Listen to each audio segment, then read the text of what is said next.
యజ్ఞం చేయగా లభించాడు. యజ్ఞం చేయగా ప్రాజాపత్య పురుషుడిచ్చిన పాయసం ద్వారా వచ్చాడు. తర్వాత విశ్వామిత్రుల వారు వచ్చి యజ్ఞరక్షణకి నువ్వు రావాలయ్యా అని తీసుకువెళ్ళారు.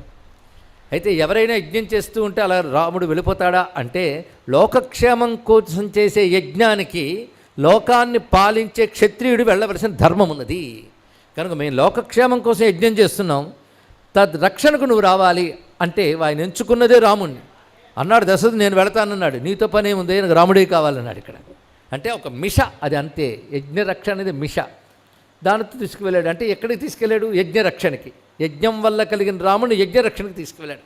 ఆ తీసుకువెళ్ళిన వాడు యజ్ఞరక్షణ పూర్తయ్యాక ఊరుకోకుండా మిథిలా నగరానికి తీసుకువెళ్ళాడు. మిథిలా నగరం ఎందుకు వెళ్ళారంటే, అక్కడ ఒక యజ్ఞం జరుగుతోంది, అది చూడ్డానికి వెళుతున్నాం, ఆ యజ్ఞానికి ఆశీర్వదించడానికి, యజ్ఞం నిర్వహించడంలో ఒకరిగా వెళుతున్నాం కనుక నువ్వు రావయ్యా అని రాముడిని తీసుకువెళ్ళాడు విశ్వామిత్రుల వారు. వెళ్ళిన తర్వాత కథ, సీతమ్మని వివాహం చేసుకున్నాడు. అది యజ్ఞానికి వెళ్ళి జరిగింది ఏమిటి? సీతమ్మని వివాహం. సీతమ్మ ఎలా కలిగింది? జనక మహారాజు యజ్ఞం చెయ్యాలని భూమిని దున్నుతూ ఉంటే దొరికింది ఆవిడ. అయోనిజ, భూమి నుంచి లభించింది. అంటే యజ్ఞం చేయాలని భూమిని దున్నుతుంటే లభించింది. ఆ సీతమ్మను రాముడు చేపట్టాడు. ఇక్కడ మనం గమనించవలసింది, రాముడు ఎవరు అంటే యజ్ఞేశ అచ్యుత గోవింద మాధవ అనంత కేశవ అంటాం. యజ్ఞోవై విష్ణు అని వేదం చెప్తున్నది. యజ్ఞము విష్ణు స్వరూపం. అది విష్ణు సహస్రనామాల్లో కూడా మనకి యజ్ఞనామాలు ఎన్నో కనబడతాయి. మొదటే విశ్వం విష్ణు వషట్కార, యజ్ఞయుజ్జో మహేజ్యశ్చ క్రతుస్తత్రం శతాంగతి, యజ్ఞో యజ్ఞపతిర్యజ్వా యజ్ఞాంగో యజ్ఞవాహన, యజ్ఞభృద్యజ్ఞకుర్యజ్ఞి యజ్ఞభుగ్యజ్ఞసాధన, యజ్ఞాంతకుర్యజ్ఞగుహ్యం అన్నమన్నాదయ్యవచ అన్నాడు. విష్ణు అంటేనే యజ్ఞస్వరూపం. విశ్వమంతా జరుగుతున్నది యజ్ఞం. ఆ యజ్ఞానికి యజమాని నారాయణుడు. అది యజ్ఞము ద్వారానే ఆయన మనం ఆరాధన చేస్తున్నాం. అందుకే భగవద్గీతలో కూడా సహయజ్ఞ ప్రజా సృష్ట్వా పురోవాచ ప్రజాపతి అన్నారు. యజ్ఞోవై విష్ణు అని మనం నమస్కారం చేసుకుంటున్నాం. యజ్ఞము అనగా లోకరక్షణకు చేసేటటువంటి త్యాగపూర్వక కర్మ. అందుకు లోకరక్షణకు దిగినవాడవంటే ఎవడు యజ్ఞస్వరూపుడు ఆయన దిగొచ్చాడు. యజ్ఞంలో ప్రధానంగా వినియోగించేది మంత్రము. ఆ మంత్రమునకు మూలం వేదము. కానీ వేదం లేనిది యజ్ఞానికి ఏమీ ప్రయోజనం లేదండి. కేవలం నెయ్యి అగ్నిలో వేయడం అవుతుంది వేదం లేకపోతే.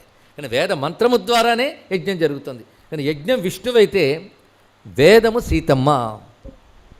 నిన్న ఒక మాట చెప్పుకున్న, వేదమే సీతమ్మ లక్ష్మీదేవి అని అర్థం. అది స్త్రీ అనగా వేదం అని అర్థం. శృత్యై నమోస్తు శుభకర్మ ఫలప్రసూత్యై. పైగా ఆవిడ పేరు వేదవతి. వేదవతే సీతమ్మ అయ్యింది అని రామాయణంలో ఉత్తరాఖండే మనకు చెప్తున్నది. ఇక్కడ వేదస్వరూపుడు ఆవిడ, యజ్ఞస్వరూపుడు నారాయణుడు. వేదము లేనిది యజ్ఞం బలం కాదు, సీతమ్మ లేనిది రామకథ పూర్ణం కాదు. అదొక రహస్యం. అయితే యజ్ఞంలో ప్రధానంగా జరిగేది ఏమిటి? యజ్ఞం వల్ల దేవతలకు బలం వస్తుందండి.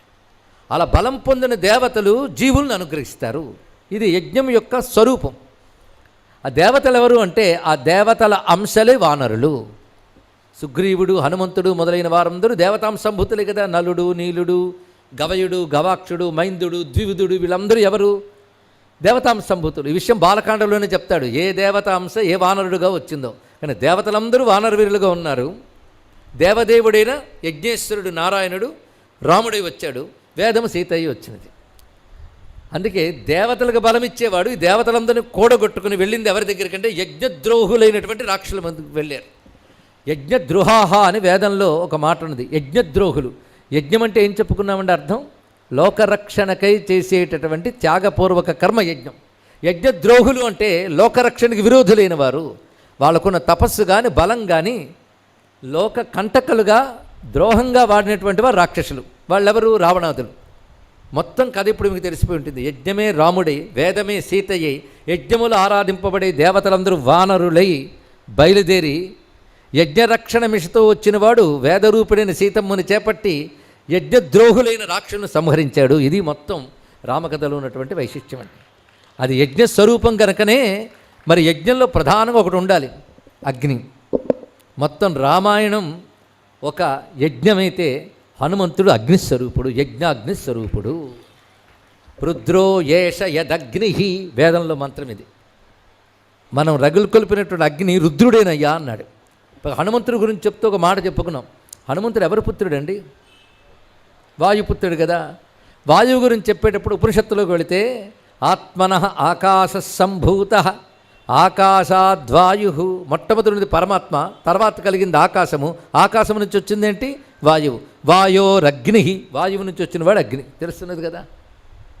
పైగా విశేషించి అగ్ని గురించి చెప్పేటప్పుడు మొన్న హనుమాన్ అనే మాటకు ఒక అర్థం చెప్పుకున్నాం, అది ఉపనిషత్తులతోనే. హనువులంటే రెండు దవడలు యజ్ఞంలో మధించే అరణివలే రెండు చెక్కలుగా ఉంటే, జిహ్వ వాటి మధ్యలో బంధించే సూత్రం వలె ఉంటే వాక్కనే అగ్ని పుడుతోంది అన్నాడు ఇక్కడ. కానీ హనువుల నుంచి పుట్టినటువంటి అగ్ని ఏది? వాగ్రూపమైన అగ్ని. కానీ వాక్యకోవదైన హనుమంతుడు ఎవరు? అగ్నిస్వరూపుడే. దీనికి మనం మహన్యాసంలో అగ్నిర్మే వాచిశ్రిత వాగృదయే హృదయమ్మయి అంటున్నాం. అగ్ని వాక్కుకు అధిపతి. అలా ఒక్కొక్క ఇంద్రియానికి ఒక్కొక్క అధిపతిని చెప్పారు మనకి. కంటికి సూర్యుడు అధిపతి, చెవులకు దిక్పాలకుల అధిపతి, నాసికకు వాయువు అధిపతి, వాక్కుకి అగ్ని అధిపతి అని చెప్పారు ఇక్కడ. కానీ హనుమంతుడు వాక్యకోవిద అగ్నికి రెండు చెప్పుకున్నాం కదా. భగవంతుడికి మనకి అనుసంధానం ఏంటి? అగరబత్తి కాదు నేను చెప్తున్నది, అగ్నిహోత్రుడు. అగ్ని ద్వారానే భగవంతుడిని పొందుతాం. కనుక దేవతలతో మనకు అనుసంధానం చేసే దూత ఎవరంటే అగ్నిం దూతం వృణీమహే హోతారం విశ్వవేదశం, ఋగ్వేద మంత్రం ఇది. అగ్ని దూతగా వరిస్తున్నాం అన్నారు. ఇప్పుడు అగ్ని దూత, హనుమంతుడు ఎవరని చెప్పాం? అగ్నిస్వరూపుడు. అగ్నిని దూతం వృణీమహే అంటున్నాం. అగ్నిని మేము దూతగా తీసుకుంటున్నాం. దేవతలకి మనకి మధ్య ప్రధానం అగ్ని కనుక అగ్నిని దూతగా తీసుకుంటున్నాం అన్నారు. హనుమంతుడు ఎవరండి రామాయణంలో? దూతే, రామదూత. చూడండి, అందుకే పైన చూస్తే అర్థమయ్యేవి కావు ఋషుల గ్రంథాలు, లోపలిని మర్మాలు ఉంటాయి గనకనే రామాయణం మంత్రస్వరూపమైంది, నేటికి పారాయణ యోగ్యమైన మహాకావ్యమైంది, మనకి వేదసమమైంది ఇక్కడ. కానీ హనుమంతుడు అగ్నిస్వరూపుడు. అగ్ని వాక్కు ఒకటే అన్నాం కనుక మనకి భగవంతుడికి మధ్య అనుబంధం ఏర్పరిచేది అగ్ని అన్నాం. వాక్కు కూడా, ఎందుకంటే దేవతను మనం అనుష్ఠించాలి అంటే మంత్రమో నామమో స్తోత్రమో కావాలా లేదా? అంటే వాక్కే కదా, వాక్కు ద్వారానే మనం భగవంతుడు పట్టుకుంటున్నాం కదా. కనుక అక్కడ ఉన్నది ఎవరు? అగ్నియే, వాగ్రూపమైన అగ్నియే. కనుక వాక్యకోవిద అగ్నియే, రెండు సరిపోయాయి కదా. అగ్ని దూతగా సరిపోయాడు. మొత్తానికి రామాయణం అంతా యజ్ఞమైతే, యజ్ఞస్వరూపుడు నారాయణుడు రాముడైతే, యజ్ఞంలో ప్రధానమైన అగ్ని వాక్కు కూడా హనుమత్ స్వరూపమే గోచరిస్తుంది. దానికి ఒక సంకేతం ఇక్కడ ఇచ్చాడు.